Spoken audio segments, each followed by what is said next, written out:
everybody, Penny here. Welcome to my kitchen. It's a little noisy because we have the induction cooktop and I also have some ground beef in the pan cooking away. Now I happen to be using a wok, but all you really need is a big frying pan. It's all good. And today we are going to make what I've been making for 30 plus years, just a little bit of goulash, or what I call goulash.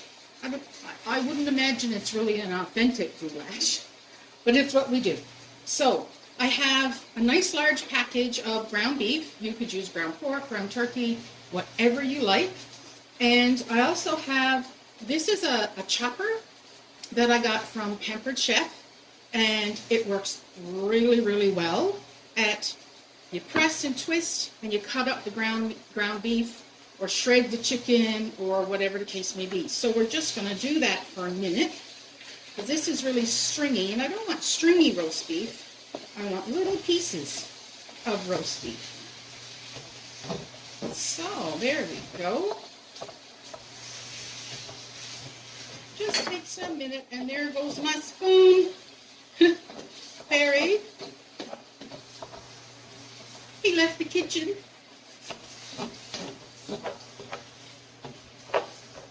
Can you get me another wooden spoon, please? That one fell down. Okay, I'm just going to lay that aside because I'm going to use it again to chop up our tomatoes. Okay, so I'm just going to lay that here just for a few minutes, and we're going to add some Worcester sauce to our meat. Just 1 to 2 tablespoons, whatever you like. And lay that over there. So while that's frying up, I have one small box, or about 1/3 of a big bag of macaroni. But you can use whatever pasta you like. Any small shaped pasta would do quite well. And over on the stove, I have a pot of salted water. I'm just going to dump that. I'll be right back. Go.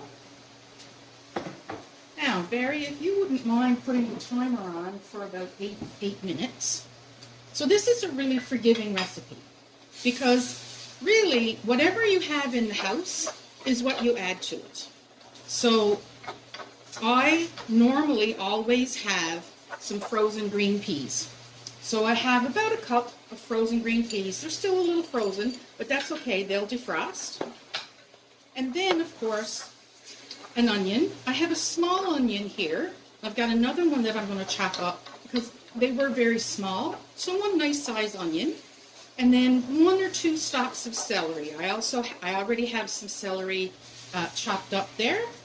And I'm going to chop up another little piece just so I can show you. I happen to have a green pepper in the house. If you don't have green pepper, or you have a different color pepper, don't worry about it. You don't have to put it in. And I also have a can of whole fresh mushrooms. Typically I would use the pieces and stems. However, we have the whole. So that's what we're going with, and I'm just going to slice them up. And then we also have 1 large can of tomatoes. And these are whole tomatoes. So I'm going to use the chopper when they go in the pan to chop them up. So if you don't have chopped tomatoes in the house, don't worry about it. And for years and years, I just made this with ketchup. But I've grown to really like tomatoes. So if you don't like tomatoes, don't worry about it. Don't put it in.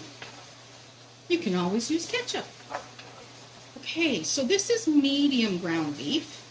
And medium ground beef, of course, has a little bit of oil in it, a little bit of fat. But I didn't put any oil in the bottom of the pan. So we're not going to worry about it. So now that the ground beef is almost cooked, I'm going to put in a nice heaping tablespoon of oregano. Now, if you are not fussy about oregano, or you prefer thyme, or basil, or rosemary, whatever you like, that's what you can use. I'm also going to put in a good pinch of pepper, because I like it. There we go. And just a little bit of salt. There's going to be salt in the tinned tomatoes, so I'm not going to add too much salt. There we go. So now I'm going to add in the 1 small onion and a little bit of celery that I already have chopped, because that needs to cook. Oh, get it all in the bowl. So that'll cook away. There we go. Now, so this is a little bit of celery, and I don't particularly like big pieces of celery in things, so I always cut them in half, right down the middle. And it also makes them a little flatter for when you're chopping. So remember when you're chopping, okay, so if you look at a wheel of a train and you're going forward, right? So when you're chopping, your train needs to go backwards. Catch that? So that's the motion that you need for your chopping. Remember to use your claw hand, keep your fingers back, and there we go. You're just sending your train backwards. That's a good little tip. I saw that on YouTube. I thought it was pretty cool. There we go. Nice flat surface so you don't have to worry about it rolling away on you. So there you are. So when you're doing an onion, ooh, the pepper is going to make me sneeze. Make sure you take off one end, and then the other end. Lay it flat.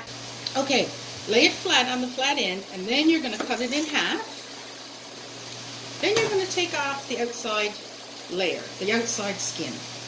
So, just like that.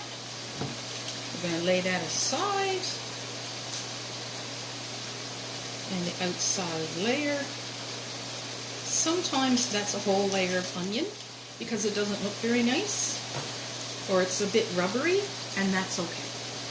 Okay, so now that we have our onion cut in half and peeled, you want to lay it down on your flat side, okay? It won't roll away on you. Then you're going to go the length of the onion. So we're going to cut it in little strips, and I always hold the onion on each side. Then turn it sideways, and we're going to reverse our train again. And remember, you need a good sharp knife, because a dull knife will bounce, and a bounced knife is a dangerous knife. So you really want to make sure that your knife is sharp. So you turn it sideways, and you do your backwards train. Just like that. So we're going to throw that in, and give that a stir.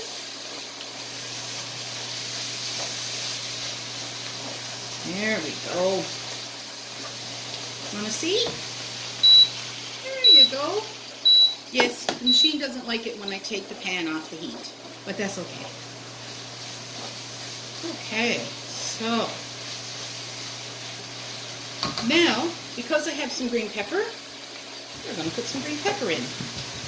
So, slice your green pepper, then put it on its side, slice again, put it on its side, slice again, on its side, slice again, and then slice right down the end.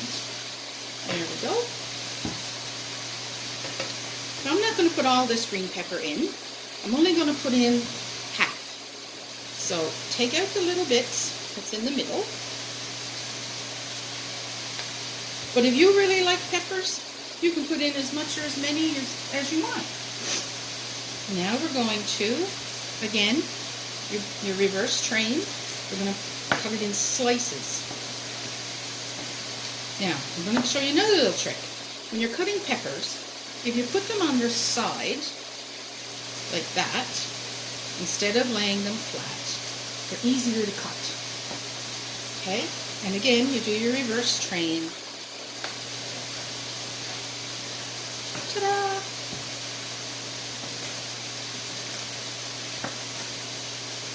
So I have a request from a friend.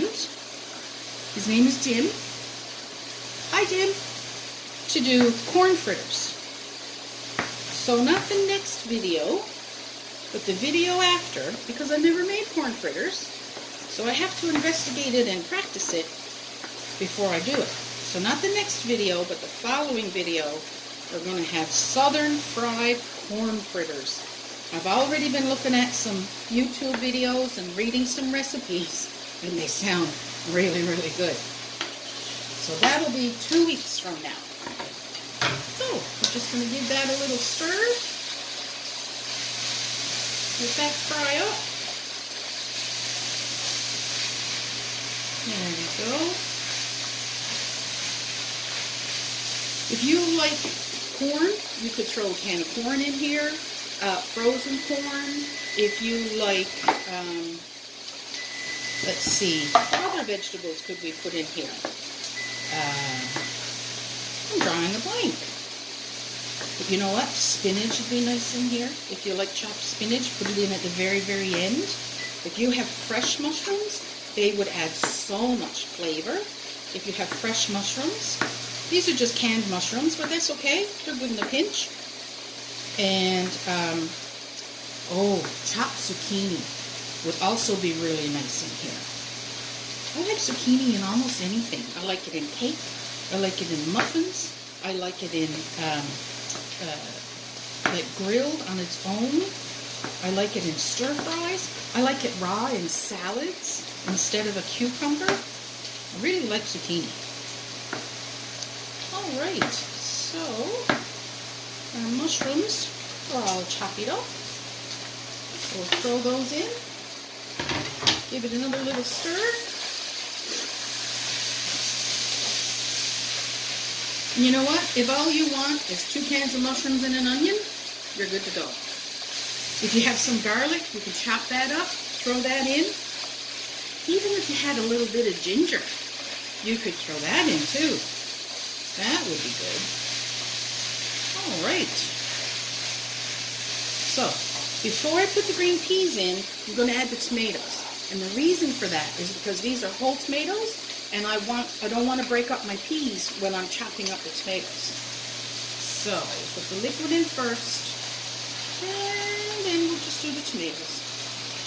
So now I'm going to go back to the chopper that we talked about before, and I'm just going to chop the tomatoes in the pan. And like I said, this is a wok, but you don't have to have a wok. It just happens to be a nice big sized pan, so I like using it. But all you need is a big pan. And this is something that freezes really, really well.